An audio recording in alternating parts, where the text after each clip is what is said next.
Hi everybody, I'm Bonnie Barker with BonnieBayCrochet.com, and I'm really excited to bring to you my first crocheted sweater project.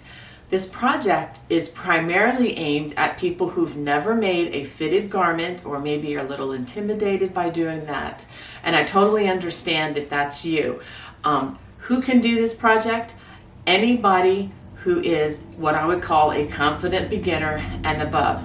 A confident beginner is somebody who already knows the chain, single crochet, double crochet, half double crochet, the basic stitches, and you don't have any problem going across rows and without skipping stitches unnecessarily and without adding additional stitches unintentionally, if that makes sense. So if that's you, and if your stitches look reasonably even, we're not going for perfect here, nobody's perfect, so reasonably even, you can accomplish this project, I believe, without a problem, or with very few. So for this project, I'm going to be using a more high-end yarn that's called City Tweeds by Knit Picks. It's a DK weight yarn. It's made primarily of a blend of wool and alpaca. It feels great. I'm wearing it now, and has some tweed in it as well. Let me get a little bit closer and let you see how this yarn looks. See, it's really nice yarn, and you'll see more of that up close in the videos. Now, if this is out of your budget, feel free to use any other DK or even a sport weight yarn. This project is more based on measuring your fabric rather than stitch by stitch. So I believe this will suit anybody of any size. Now, if you're interested in getting the yarn that I use for my project, there is a link in the video description below. It's my affiliate link, and what that means is that I will benefit in a small way if you use that link, but it's not going to cost you anything extra. Okay? So it's just kind of a little bonus that I get for recommending this yarn. But I will say up front that I've been always wanting to try this yarn, and the reason I selected this yarn is because of the quality, not for any financial benefit that I might get from using this yarn. Okay, I just want to be clear about that. All right, the pattern is available in my lovecrafts.com store. I highly recommend that you use the pattern because there are a lot of diagrams and things that I think will be extra helpful to you as you follow along with the videos. And all the other information you'll need is forthcoming. As far as yarn goes, the number of scans with the Knit Picks yarn, I believe there's approximately 128 yards per scan. And for the small to medium size, you're going to need 14 scans. For the large, extra large size, you're going to need approximately 16. And for the 2 to 3x size, you're going to need about 18. Now, if you need to make it larger than that, just make sure that you buy extra yarn so that you've got your dye lot covered and everything. Oh, one more thing. If you are new to my channel, if you could please hit that thumbs up if you like the video, and as always, if you could hit that subscribe button. That way you won't miss anything coming your way, and also that little notification bell, and that'll guarantee that you will get the notifications every time I upload new videos. And I have a lot of fun things coming your way this year. Okay, let's get on with the video. For this project, I'm going to be using quite a few of the Knit Picks City Tweed DK scans of yarn. I just wanted to show you just how nice this yarn is. Let me give you some more stats on it. It is 55% merino wool, 25% superfine alpaca, 20% Donegal tweed. Each scan has 123 yards or 50 grams of yarn. And you're going to need to check the pattern to see exactly how many you need for the size that you're going to make, because this is going to vary quite a bit from size to size.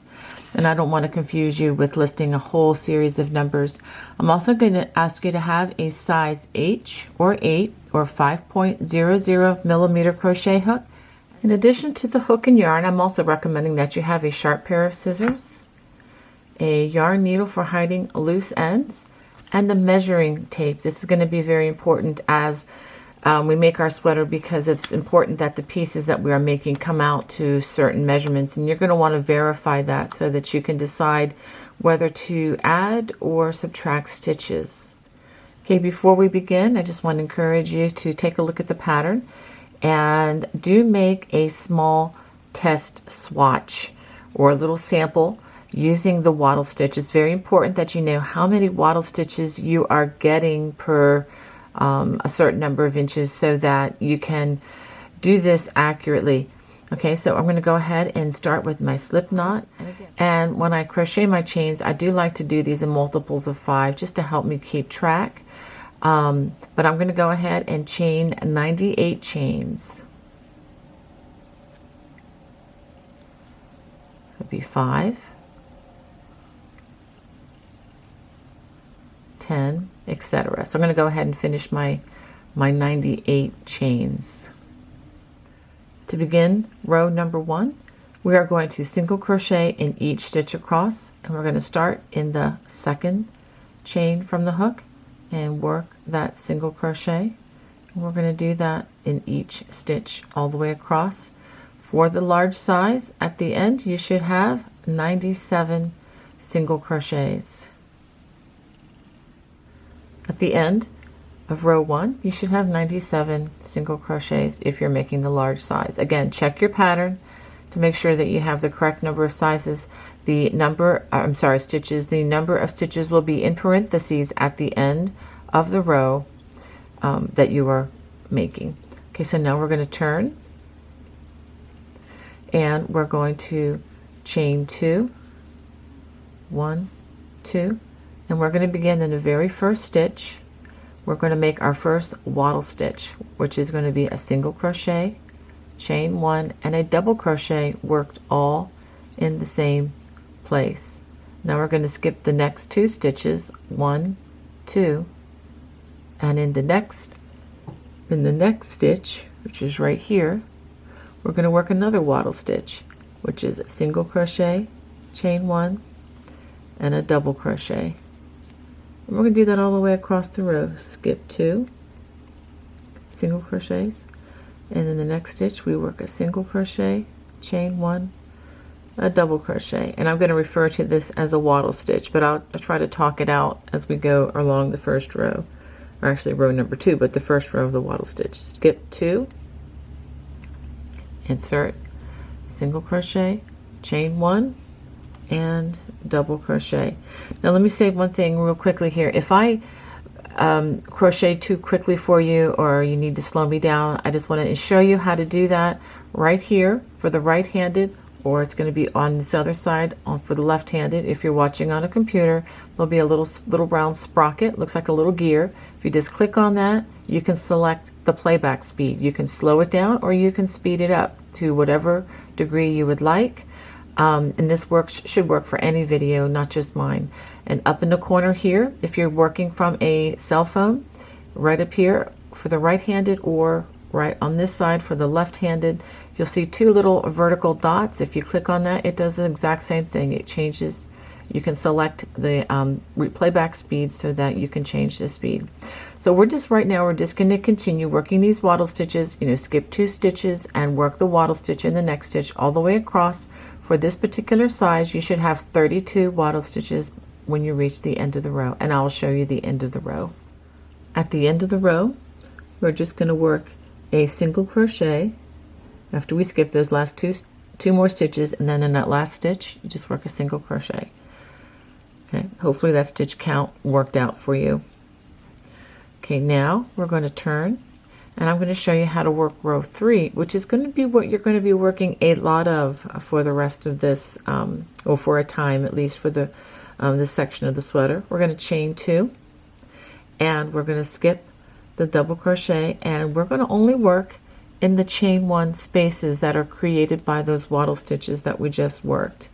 And we're going to work a single crochet, chain 1, and a double crochet in each chain 1 space across. So we're going to skip the single crochet, skip that double crochet, and go right to the next chain 1 space, work a single crochet, chain 1, and a double crochet.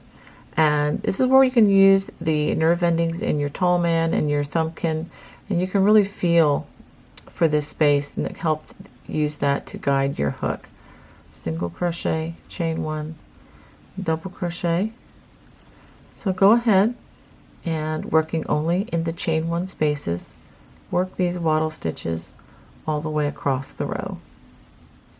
After working these all the way across, I want you to work a single crochet in the chain 2, right like that at the end. And this is what you should have. You should have still 32 wattle stitches in each row.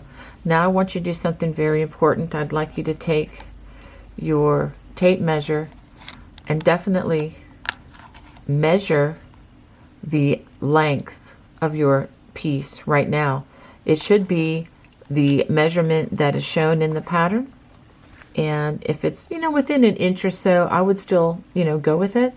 But if it's significantly different than what it should be as far as the width goes, you're going to want to make an adjustment, maybe even start again with fewer wattle stitches.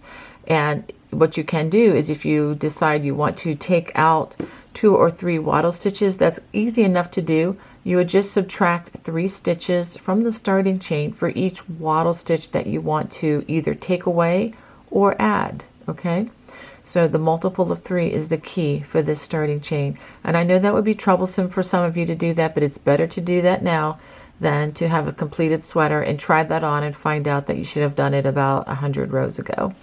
So I'm not doing this to complicate your life, but actually to make it easier. I actually had to do that while I was making my sample. I thought I was good with the numbers I was working with, and decided that after making this section that I needed to adjust. So I've actually adjusted the numbers to better suit the sweater project.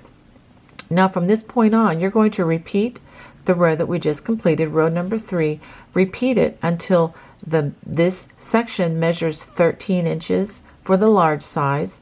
Do check your pattern and to see how many inches you need to go in order to make the size that you desire. So go ahead and do that. And just to let you know that this is the distance from the bottom of the sweater minus the trim. I'm going to add some trim before this is done, but that's only going to be maybe 2 inches. So the bottom of the sweater to the place where the sweater comes to the beginning of the underarm is what we're working on now. So that's going to be 13 inches for me. Double check the pattern to see what it is for your size. So I'm going to go ahead and do that, and then I'll show you what I have. After crocheting this for 13 inches, you should have material that looks like this. And I just love the way this yarn is coming out. That's the one beauty about using alpaca, is it tends to be on the drapier side, and combining that with the wool that is in this particular yarn, the wool is actually going to help the sweater to maintain its shape better than if it was simply pure alpaca, because alpaca does tend to stretch out over time, again due to its drapiness, but combining it with the wool really makes it nice. Okay, now that we've completed the 13 inches, again, if you're making a different sweater size, please check the pattern and make sure that you have completed the number of inches that you need. Now the number of rows may vary, so I'm not even going to give you the number of rows that I've crocheted here, because that's honestly not nearly as important as the size. Now the size measured is not being stretched, it's just laying still. Okay, now we're going to mark this point. Now if you have a stitch marker, you can mark this row with a stitch marker like this, or if you have a little round plastic ones, that in anything would work fine. Actually, if you even had an earring like this, that would actually make an excellent stitch marker. But let's assume that you don't have any right now. You don't have to run out to the store to get anything. If you have a piece of contrasting color yarn, what you can do is mark the row just like this. This is the other side. I'm going to mark it simply by pulling this yarn through. And watch what I do here. I'm not going to tie a knot, but I'm just going to tie a gentle bow that can come out quite easily. Once I want to take this out, all I have to do is pull on the threads and it'll pull right out, which I'm not going to do for a while, because These markers here are marking the underarm, the part where the underarm begins on a sweater. So now from this point on, I'm going to have you crochet 7 more inches, and this is going to be the distance from the bottom of the arm opening to the shoulder, or the top of the arm opening. After we complete the next 7 inches, now hear me clearly, I'm not saying 7 rows, 7 inches. So you're going to measure from this point onward 7 inches, and then after that I will show you how to begin the neck opening. After completing approximately 7 inches from the stitch marker, you can see that, we are ready now to work the section that's going to leave an opening for the neck. See, we are going to work this and the continuing part, which will be the front, all in one piece. So that's going to save having to sew any shoulder seams. Okay, so let's go ahead and turn our work. Now again, I'm working the large size. We're going to chain 2. Now we are going to work the waddle stitches only in the next 8 stitches. So I'll go ahead and work those 8 stitches. Okay, I've just finished working those 8 waddle stitches, and now we're just going to, in the next chain 1 space, we're just going to work a slip stitch, just like that. This is kind of anchoring the row. We're only going to work 8 stitches for now. These 16 waddle stitches in the center are going to be left open for the neck opening, and I'll show you how to work the other side once we're done with this. Okay, so now we're going to chain 2, and we're going to work just in those 8 waddle stitches, just the way we've been working across for the sweater. And we're going to do this until this section from here on is about 2 inches. I'll give you the row counts for that once I finish. But again, the measurement is what's more important over the row count. But I'll go ahead and finish those 2. Just for the sake of clarity, I crocheted across those 8 waddle stitches, chain 2, turn, and did 8 more. And you only have this little space here. So go ahead and work your single crochet in that single crochet stitch instead of the chain 3, since we kind of want this to come off to the side a little bit. Hopefully that's okay. And then you turn, chain 2, and just continue on.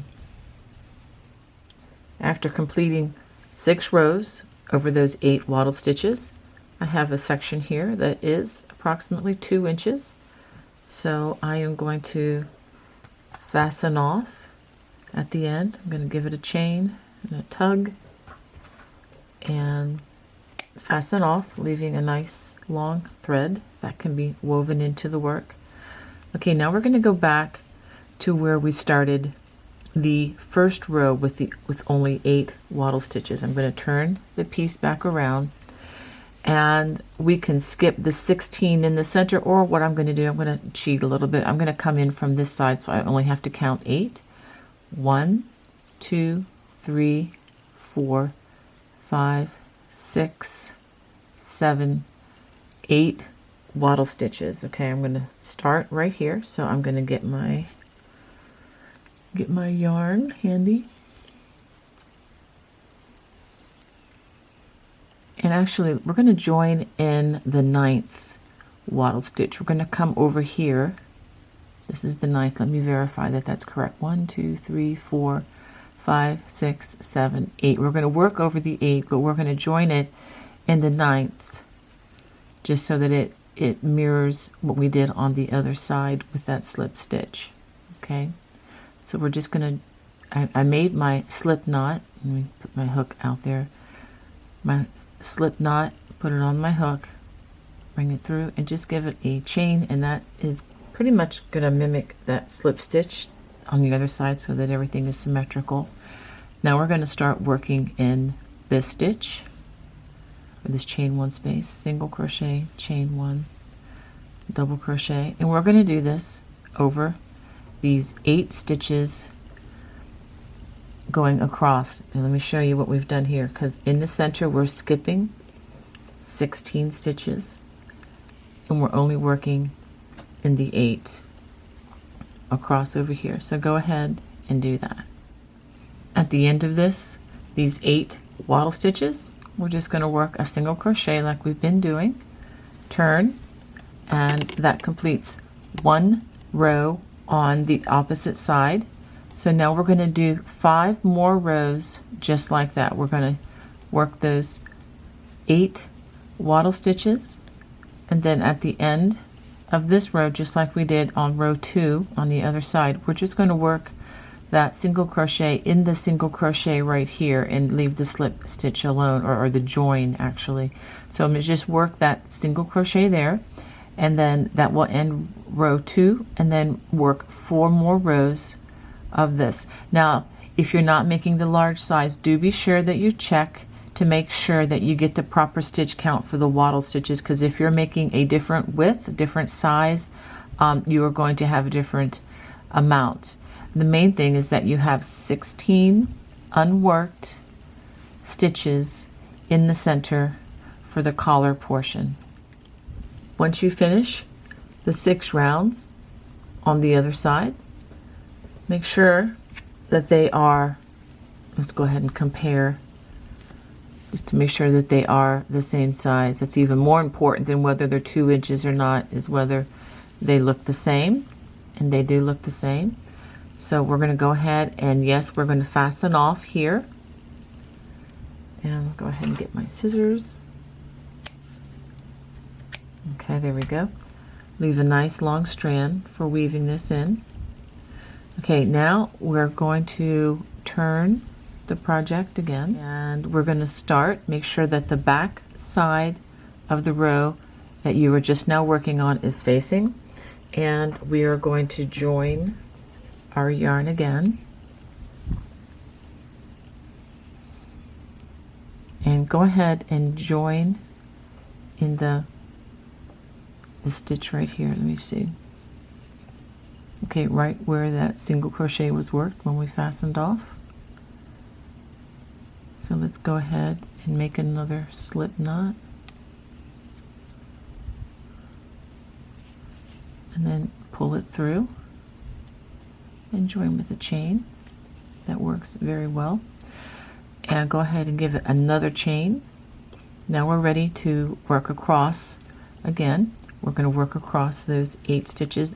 Just very important though that you make sure to maintain this pattern of this wattle stitch that you have the back side facing.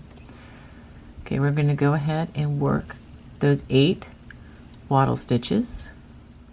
After working those 8 wattle stitches across, go ahead and work a single crochet in that chain 2 space. If I can find it, there it is, right there. Now when we come back on the next pass, we are not going to work in this stitch, but you'll see what we're going to do next.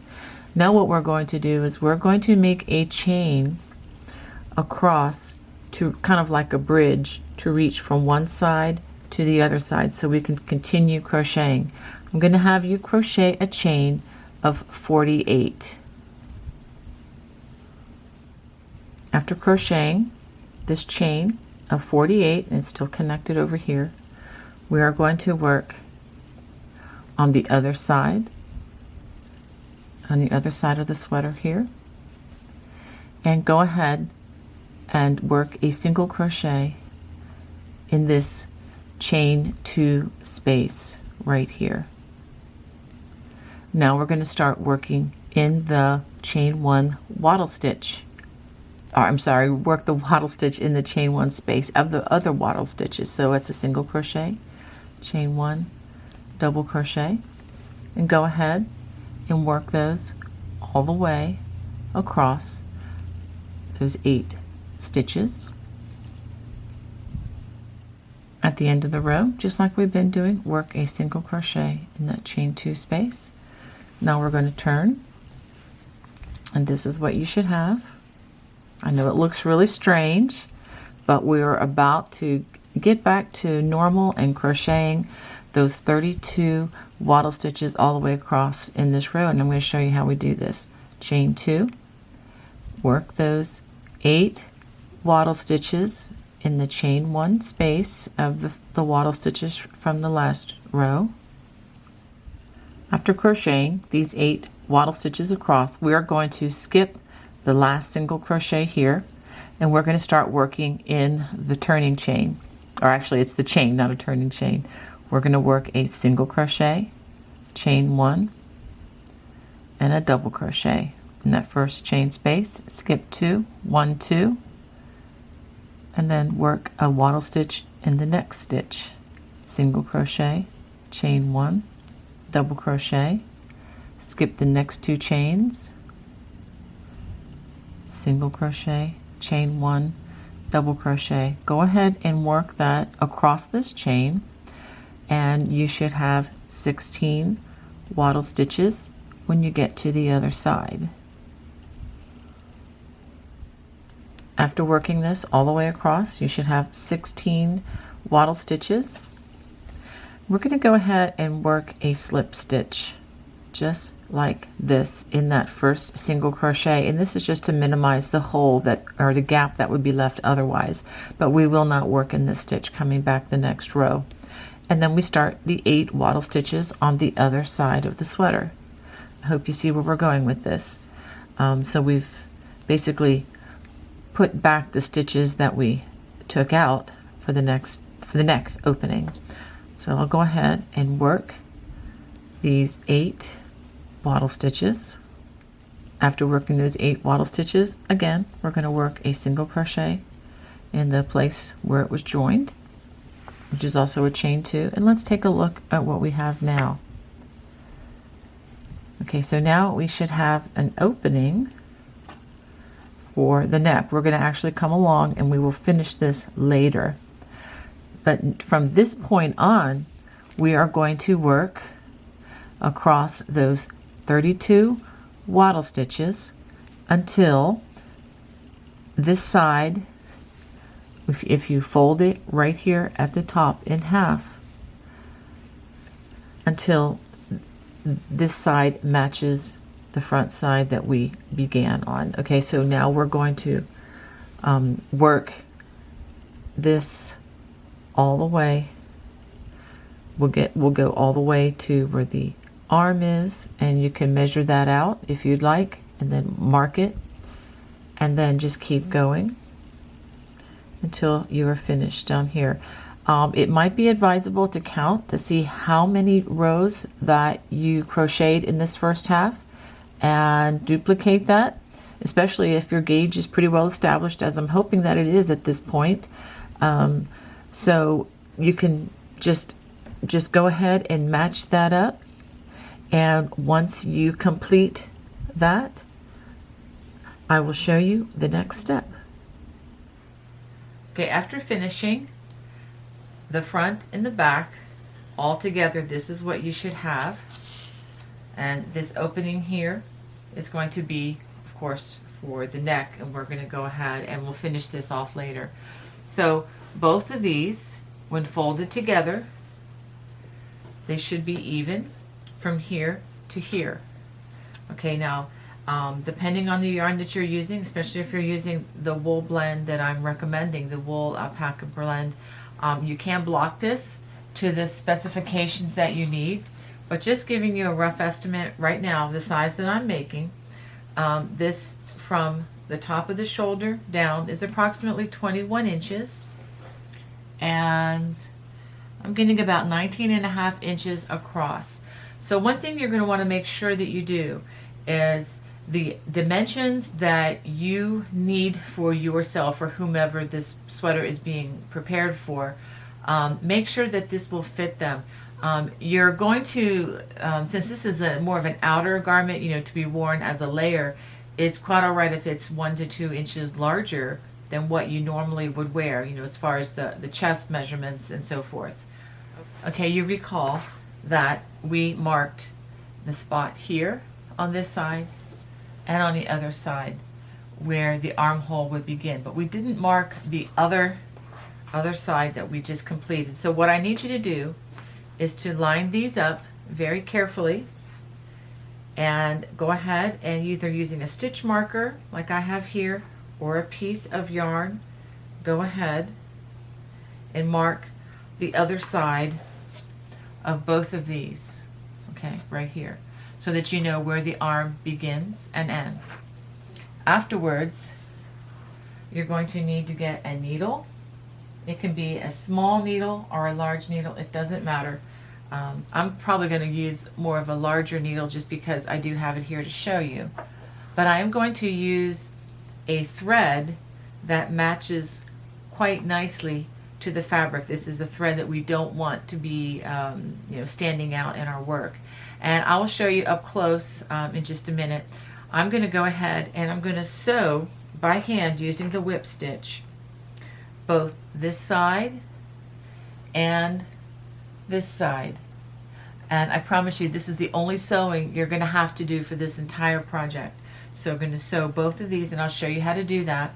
And then after that, we are just going to be finishing by crocheting right around here in rounds. We're going to crochet the arms here and crochet an arm here. We will also work the collar, and then we will work the ribbing across the bottom of the sweater, and then the sweater will be done. You may also notice that you see a lot of strands here. And what I've tried to do is, this is actually the wrong side showing on the outside. So what you want to do is the good side that you want showing should be on the inside when you begin sewing this together. And yes, I did have most of the loose threads. I kind of pulled them to one side of the garment because I'm going to be hiding them on the inside, obviously. So go ahead and sew both of these up. I will show you, how to do that up close for those of you who need that. And then we will begin the other parts of the sweater. Okay, before we get to the sewing part, let me show you how to fasten this off. So we're going to make a chain, give it a tug, and I'm going to cut the strand. There we go, leaving a nice long string that can be worked into the work at another time. Removing that stitch marker, so I'm going to show you I'm using a needle, and it's kind of hard to see in this light, but I've doubled my thread and I've knotted it at the end, and I'm going to come right in here and I'm going to remove this stitch marker as well. Put it over there so I can use it later on, and I am just going to begin using a simple whip stitch. First, I'm going to secure my knot here. And you can use any sewing stitch, I guess, that you would like, but I just want something that's going to be secure. And let me show you something else that you can do to hold this fabric. Okay, I almost forgot to show you this. In order to hold your fabric together so that you don't, sew it together in the wrong way, you can use these things called knit clips. Now, you don't have to run out and buy these, but I have just found that these are fabulous when it comes to doing sewing with my crochet. So you just clip them together, and the advantage of this is that if you lose these or if they fall on the floor, unlike, let me show you, unlike pins like this, that that is another option. You can just take pins and pin your work together. I have in the past used smaller pins, and unfortunately, as you well know, they get lost in the floor sometimes, not intentionally, but if a family member happens to find one that you left behind, it's not a pleasant experience. So this is why when I first found these at a conference, I get them. They originally were by Susan Bates' company, Red Heart Yarns, I believe, came out with these. And what's really nice about them is you can just take them off when you get to that point, like when you're sewing along, and you can just take them off, and they're just about impossible to lose, unlike pins. But anyway, let's go ahead and back to the whip stitch. And the whip stitch is just simply going around and around. There's nothing fancy about this. You just want to make sure that the edges are secured. Some of you may wonder, well, why don't we just crochet these together? You have the option of crocheting these together with a slip stitch, or however you may be accustomed to doing that. But I find that makes a very bulky seam that I just don't desire. This makes a much smaller seam to deal with, and I just that is my preference. So anyway, I'm going to go ahead and sew up both sides of the sweater here that I showed you, and then I will show you how to begin crocheting the sleeves. Well, that ends video number 1. Video number 2 will show you how to finish with the ribbing trim and add the sleeves to your project. I think you're going to find that this is so much easier than you ever thought it was going to be. I'll see you in video number 2. God bless.